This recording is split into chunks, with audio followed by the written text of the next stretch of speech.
But anyway, so I guess we'll give people a couple minutes to jump on.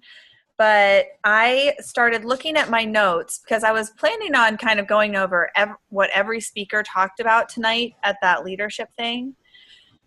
But as I was going through my notes, I just feel like the stuff that Brendon Burchard shared was so good that we could even just like maybe talk a little bit about that tonight. But I put all the notes that I took at that leadership seminar. I put them in the files section.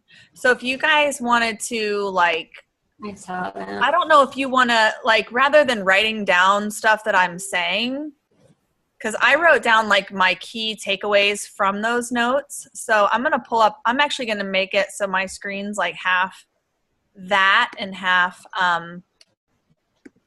what we're talking about. So, and that's in the FitBuzz mentor page. Oh, team call link. Oh, hold on one second, you guys. Renelle doesn't have the link. I'll just grab that for her really quick. Copy URL. There we go. Okay. So anyways, you guys can look in the file section if you want those notes, but like I swear there's enough for like more than one discussion from those notes. But anyway, so if you didn't catch it, Jess, he spoke at like the main event for Summit, but he also spoke to just the people anybody who was 2-star diamond. My dog is like profusely scratching at the door. If I seem distracted, that's why. Penny, come here, come here, come here. You're such a bad girl. Anyway, but it was really neat because he opened up the leadership thing. So this year at Summit, they pulled everybody who was 2-star diamond and team leader. You had to qualify by a certain date, but there was like only 250 of us. So it was really neat just getting to get some extra leadership training. But one of the things that he was basically talking about was high performance people. Because like obviously the people that were in that room out of all the people at Summit, because a lot of the people at Summit are brand new coaches or just coaches or maybe Emerald coaches, but these were like, he's saying, because we're in that room, we were the high performers. And it was just kind of neat for someone to say that to you. I mean, it's just kind of neat. So basically he was saying that, so this is what I'm thinking is that a lot of times high performers are successful, and it's not because they have special talents, skills. He gave us a list. He said that high performers, oh my gosh, I'm going to have to go let her out. I'm so sorry, you guys. Penny, you are just a bad girl. Come here. Come here. You better actually have to go. Go ahead.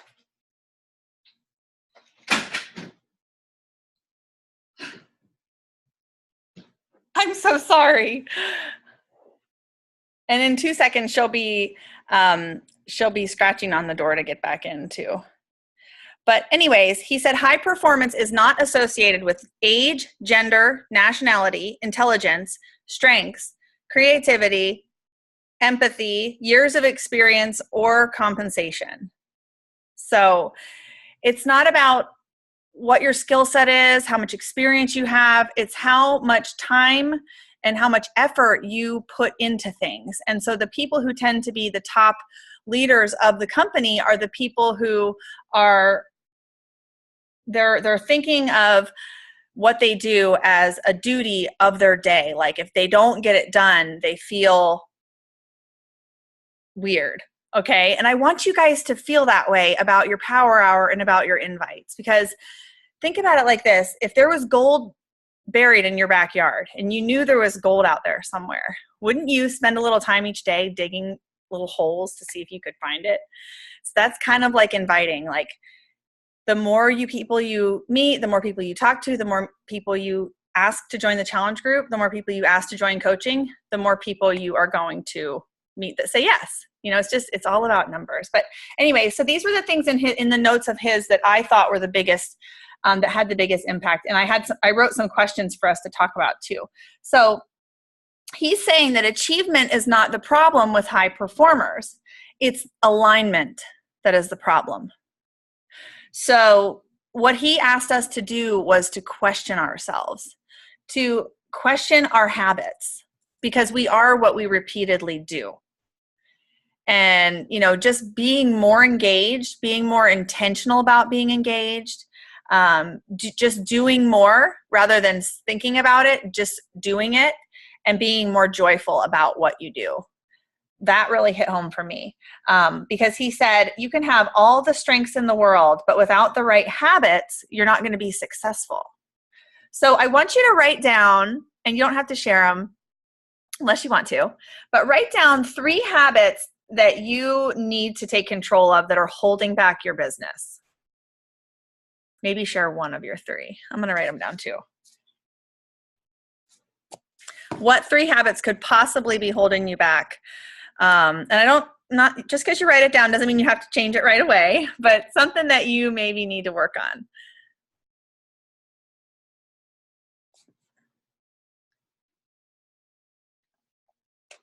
Mine are easy. I can do mine really fast.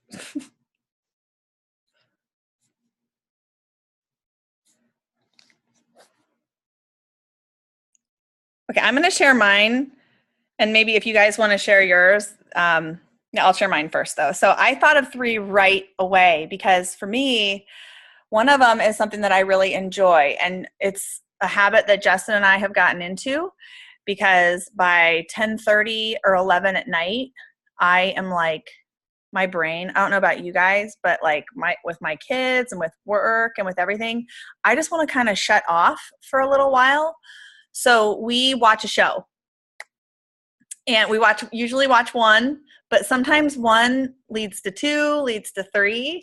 And that's something that I think we've been really trying to cut back on it. But that's one thing for me. Also, sleeping in when I know I should be getting up is definitely one. And that's also kind of linked with staying up and being like, oh, just one more show, because that last one was so good, But I love doing that. That's like our time to hang out. So it's a really tough one for us, but we're working on it together. So, and then the last one was getting distracted is a habit that I need to cut.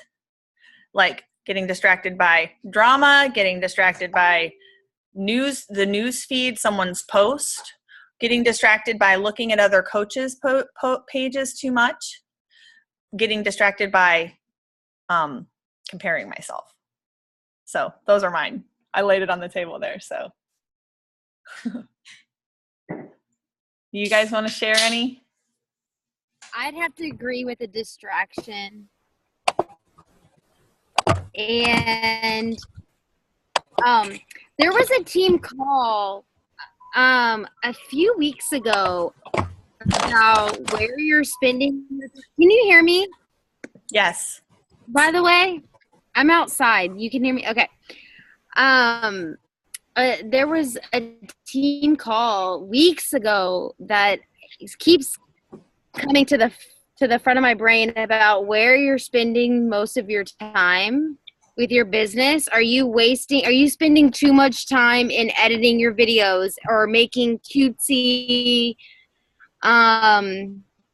pictures and editing your pictures and spending too much time in your posts and spending too much time, thinking about what can I post about and how can I do this, just the right way. And I think that's kind of I get distracted really easily. I need a quiet place to do my work with no interruptions, and also that I think I'm spending too much time in the wrong areas, maybe. It's taking, does that make sense? Yes. It's taking a lot of time for me to go into these cute photo file or whatever and get the picture really, visually appealing, editing videos, getting my posts worded just right. Who am I trying to reach? You know, how am I going to word it without giving away too much? How am I drawing an audience and curiosity and doing all those things? I'm finding it's taking a lot of my time, if that makes sense. No, that totally makes sense. And I feel like it takes a lot of time even after doing it for so long, but just know that you're going to get faster as you go. And remember, one tip, I forget who told me this a long time ago, which is, this is such a good idea. If you have Notepad on your phone, keep like an ideas page. Because like some days you're going to think of like 10 things, or like sometimes in the shower, you'll think of like three ideas. But if you don't write them down right away, you might forget them. So if you keep a notepad, if you see a quote that you love, if you have like, if you're at the grocery store, you might take a picture of something, you know, and just keep like a bank of images and ideas. Because like, even if one thing that I do, if I can't think of something, is I'll go through my kitchen and I'll look around through my kitchen, and something will end up either like a question I want to ask people, or what do you think of this product, or whatever, a tip or something. Yeah. But yeah, I totally know how you feel. It does take time because it's an art. You know, that's your art. It's kind of like your artwork coming out. You're like expressing yourself. And so, but yeah. Definitely. Hey, Jessie. We're just talking about habits that we need to tighten up or break in order to push our businesses forward. Look at this cat. I know Melanie's ready to share one. I know. I wrote like 18 things down like in a matter of a second. Because there's so many things that you can just like better your business with. It doesn't even like I could write a notebook page of just things that I need to focus on. 4 of them, getting more personal, like taking the time with my potentials and actually getting personal and getting to know their goals. I feel like that would help, because then they'll be like a reoccurring, or they might turn into a discount coach. My biggest one, and Laura will vouch for me, is hitting my goals sooner. Like I need to focus on, you know, hitting Success Club a lot sooner and stop procrastinating. Personally, my health goals, because I feel like that struggles with my business. And the scrolling, the distractions, you know, you could easily just sit there and just scroll through Facebook and see what everyone else's life is like.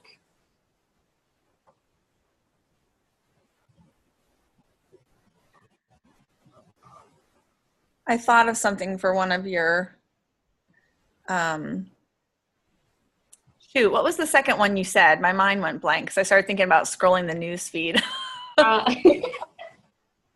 Hitting my goals earlier and stop procrastinating. Oh, yes. Thank you so much. Okay. So that brings me to something I want to talk to you guys about. And that this right now, I've heard a few people saying, you know, oh, maybe I'll just save that person for August or whatever. Because it's like a couple of people that I've talked to one-on-one were feeling like it was too late in the month to push for Success Club, which is totally not the case. In fact, this is like the prime time right now to be hitting Success Club. And that's because you have 2 benchmarks right now. Or really, you can create as many benchmarks as you want as a coach, because whatever you tell people is what your business is going to be. But if you don't have Success Club yet, you have this advantage right now because there's 5 more days left in the month. My dog's attacking my cat right now.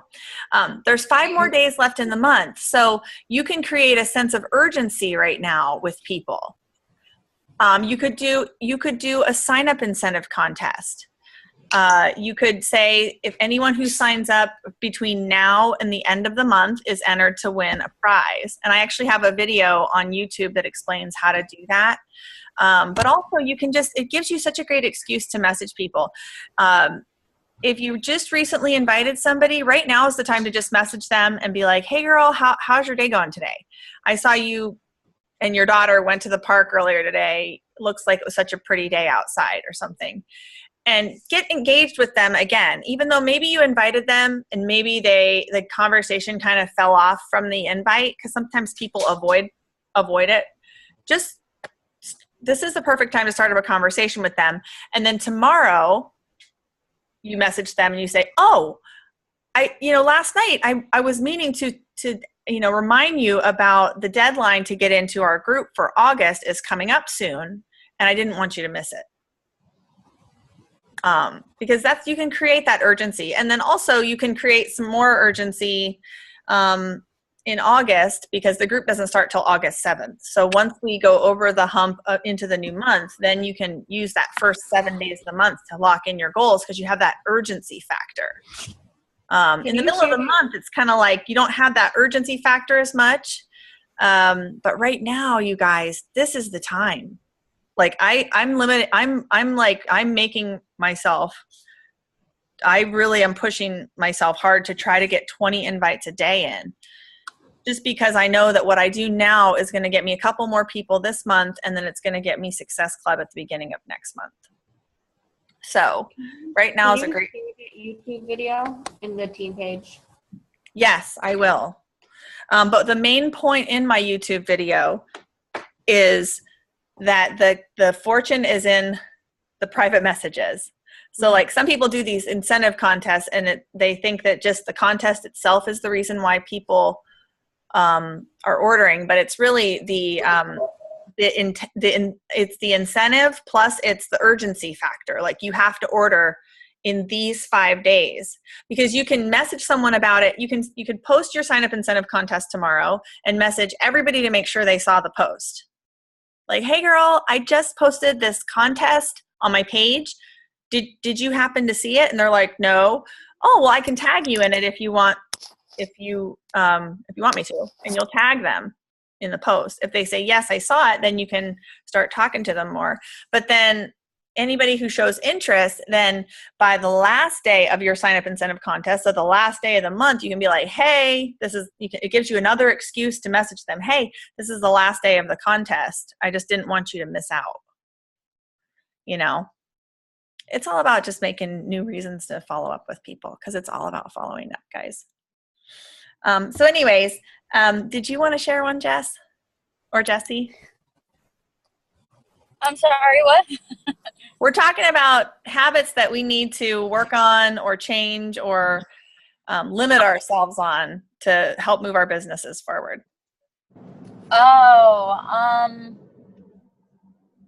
I know that I really need to work on making sure that I get more of that personal conversation in there to make it sound less salesy. And I'm not trying to sell them something. I'm trying to help them out a lot. And I learned with my first couple customers I talked to that I think I got a couple no's because I rushed through that personal conversation and didn't spend too much time on their goals before I brought it up. Does that make sense? Yeah, it does. Yeah. And I tend to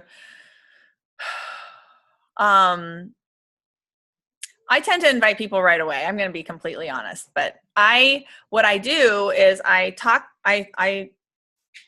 meet somebody, and then a lot of times when I meet someone now, it's about fitness right away. And I try to sort of change the subject and ask them questions about themselves. Like where they would think I would keep moving on with the sale, I sort of segue into, like you were saying, the personal stuff, because that's so important.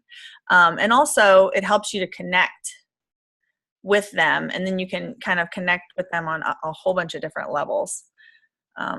But yeah, don't be afraid to invite, because this is the thing. If you invite someone and they don't respond, you can always say, hey girl, how's it going? And start up a non-Beachbody conversation the next time you talk to them and continue building that relationship.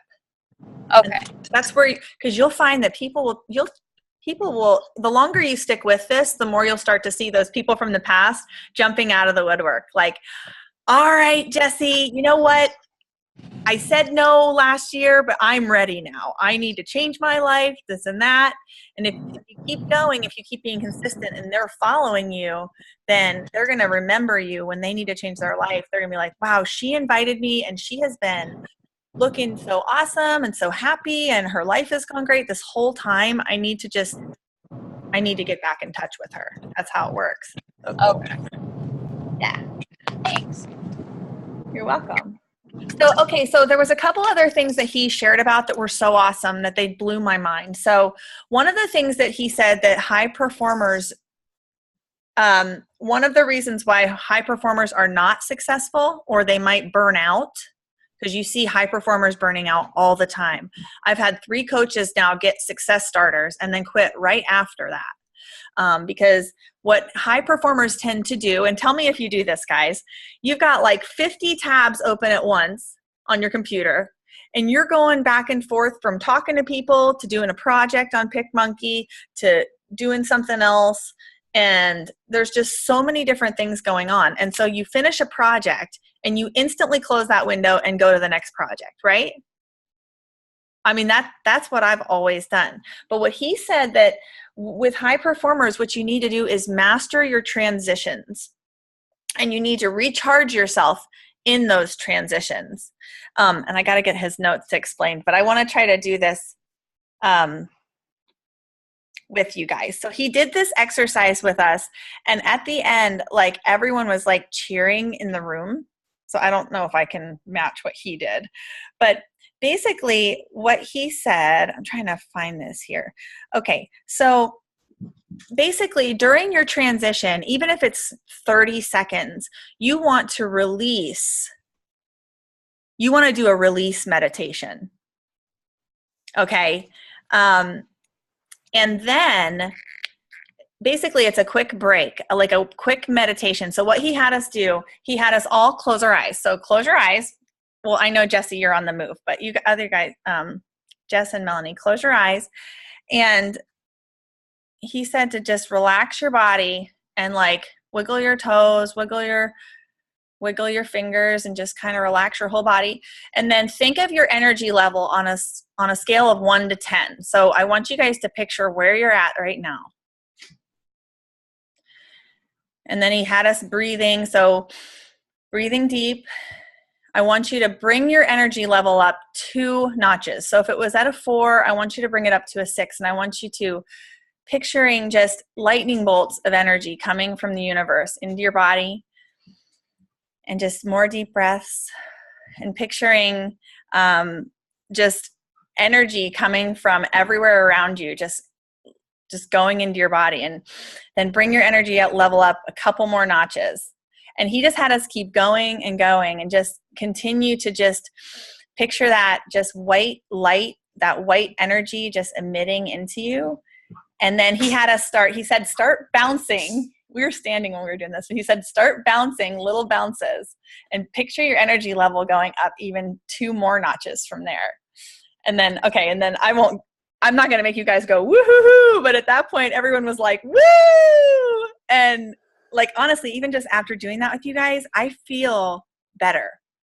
Okay, so he said, do that. Like, he said, people in your house are going to think you're crazy, but actually stand up from your desk and do that for 30 seconds. And then what he said is you have to set your intention for your next project. Okay, so like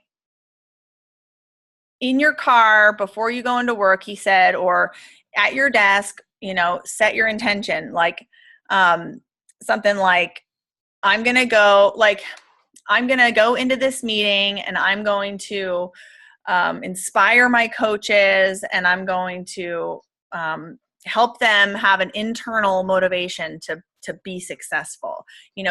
Saying that to yourself and then getting started. And I love that. And so that was another one he said for high performers was so important. And this is another characteristic of high performers is that they seek clarity. So you're asking questions. So you guys, if ever there's anything you're unclear about, if ever there's anything you feel stuck, just ask questions. And also high performers ask for feedback. he was telling us how he went off stage after he spoke to the entire group, and was asking like Shalene and asking like the corporate people like how he did, and they were like, "You're asking us to tell you how you did?" Like, but he said even the highest achieving performers are constantly going to be evaluating themselves. Okay, so here's the next one, and I'm going to ask you guys another question for this one. So another thing that high performers do that's different is that they raise the necessity. So they raise the things in their daily routine. They raise the standards on necessity. So they put pressure on themselves. So for example, me saying I'm going to do 20 invites a day until the end of this month, I'm putting pressure on myself. And he said that's what high performers do. They don't just do the minimum. They don't just do less than the minimum. They raise those standards for themselves. So you increase your musts. So what are the musts in your business? So I want you guys to make a list of your musts. And write down your musts. Like, what are the things that you absolutely must do every single day? Maybe just write down some of them.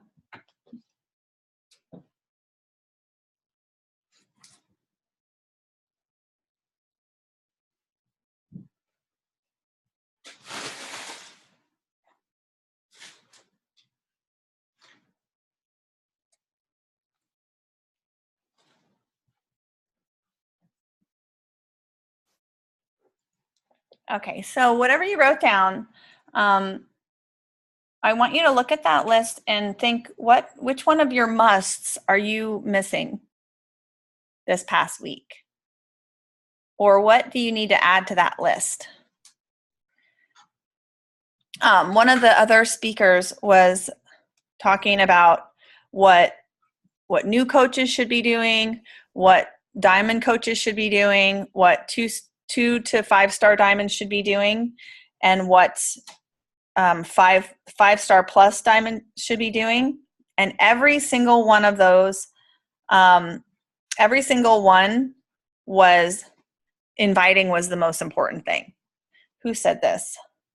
Melissa McAllister was saying that. And that a new coach should be spending 95% of their time on messages and invites. 95%. And a diamond coach should be spending 80 to 90% on inviting. So I want you guys to remember that our team has so many resources and so much stuff. And we, like I would love for next month for us all to do the clean eating group as a team, or do it as a team. If you want to run your own group, do it at the same time, but in a different group, but kind of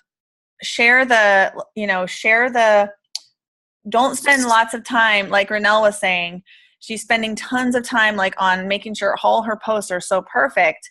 But if you're doing too much of that and not enough inviting, your business isn't going to move forward. But if you put that 95% into inviting, you guys, you are going to get that fire that will push you towards being a high performer. Because for me, the success from the mass amounts of messages is really what fuels me. Because when you send that many out, I promise you're going to get people. You're going to find your tribe. You are on a mission to find those people. And so like Renelle was saying, trying to do curiosity marketing, getting people wondering what you're doing rather than telling them exactly what it is. Relating to people. Think of your faults, think of your failures, think of your story, and share little bits of that all the time. And and that coupled with the inviting is really what the key is.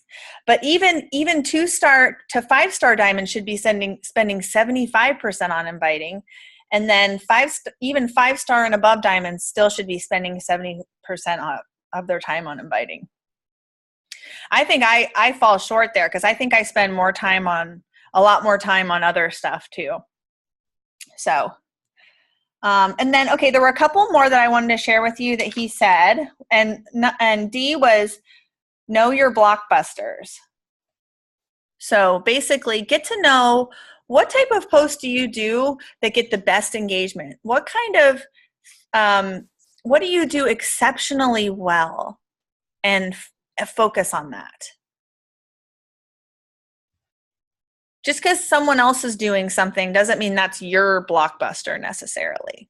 So finding those things that really work for you and the things that you really excel at and just going all in on those things. And then the last characteristic he said was to develop courage and speak up. Tell people what you want, need, and desire. Not just with coaching, but with your family and with everything. Be more straightforward. So I want you guys to text this number, write this number down. I hope it still works. He gave us this number, and what I think what will happen is you're going to get a link sent to you, and you can take a quiz to see where you fall in these different 4 high performance categories that he gave us. So it's 818-492-1802. And the book he recommended that he wrote, let me make sure I get the name right. I want to say it was 6 High Performance Habits. No, maybe just the book is just High Performance Habits by Brendon. It's Brendon. Bruchard.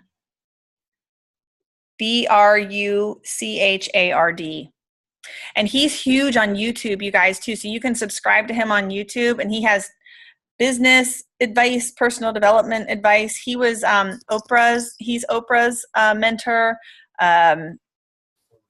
or performance coach. He's a performance coach.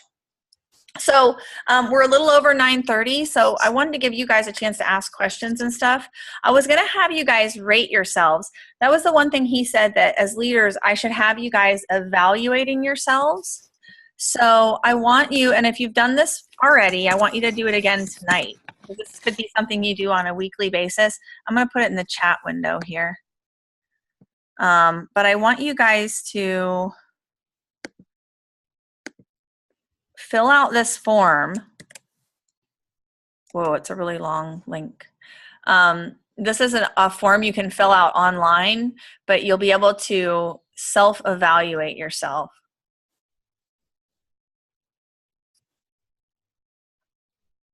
But do you guys have any questions about anything or any other thoughts or?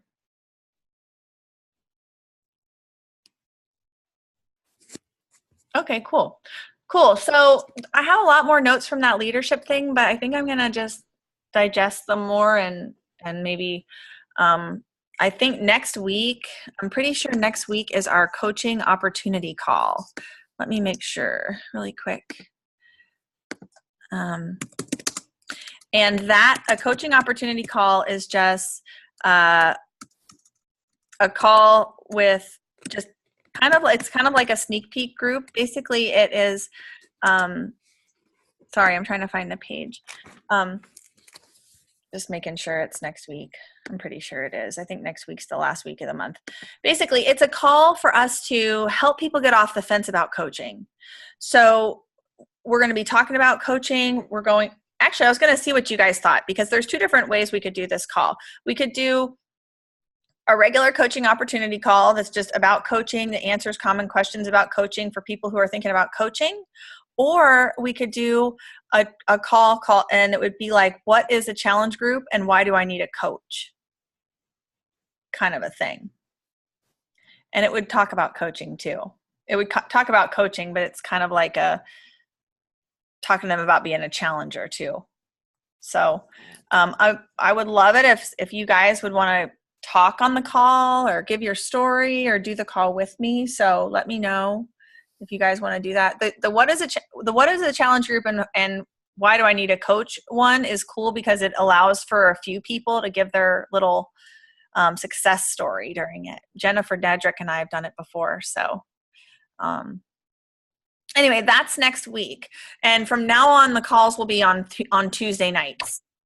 I think it's just going to be a more relaxed night to meet, since it's not Monday night. It's just like the beginning of the week and kind of hectic, I think. So anyways, if you guys don't have any other questions, we'll stop here. And if you guys can fill out that self-evaluation, fill it out. And the reason why he said it's important for high performers to self-evaluate themselves is because that's how we get better. Because you're never going to be perfect. So the idea is to just continually weed out those things that you need to do better and just continue to grow. So, and I'm going to do it. I'll do the self-assessment too.